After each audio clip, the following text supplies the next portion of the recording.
Eh bien, c'est un bonjour que je vous souhaite avec en arrière-plan une magnifique glycine. En fait, c'est un arbre glycine dont le tronc a été domestiqué pour faire un arbre. Voilà, c'est un pied de glycine classique.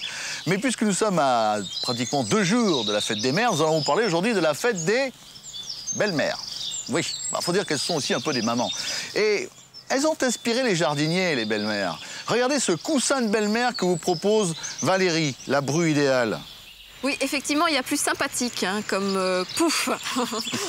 Le coussin de belle-mère, oh, c'est pas gentil, mais les jardiniers sont méchants, comme je le disais parfois, hein, parfois. Alors ça, c'est un cactus. Voilà, c'est un cactus, donc on va le placer à cette période de l'année sur le rebord de la fenêtre, ou bien dans une serre, une véranda, ou à l'intérieur, en tout cas en pleine lumière. S'il est petit, hein, pas trop, hein, parce que sinon il va pousser beaucoup plus lentement. Et à cette période de l'année, on l'arrose 1 fois par semaine. Bon, maintenant un autre jardinier qui avait une belle-mère qui parlait beaucoup, c'est la langue de belle-mère, la voici. Alors la langue de belle-mère, hein, c'est une sansevière, on comprend pourquoi, là, la langue bien pendue. Et donc cette langue, il va falloir la nettoyer, donc un petit coup d'éponge de temps en temps. Lumière tamisée, arrosage et engrais, tout ce qu'il y a de plus classique.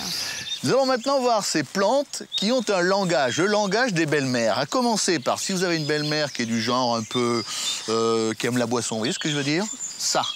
Voilà, qu'est-ce que c'est, ça? Ça, c'est un rince-bouteille, hein, vous voyez, avec ces jolies inflorescences forme de goupillons. Nous en avons des roses, des rouges. C'est une plante du midi, hein, donc il vaut mieux savoir comment elle s'appelle, parce qu'après, ça porte toujours un petit peu à confusion, il vaut mieux savoir. Hein. J'en profite pour vous dire, si votre belle-mère a des genres langue de vipère, la vipérine, c'est parfait, vous pouvez lui offrir. Ou si elle est un peu d'un amour envahissant, vous pouvez lui donner? L'amour en cage. L'amour en cage, là aussi, elle saura ce que ça veut dire. Un peu l'amour. Et puis, si vous l'aimez, votre belle-mère, car on les aime.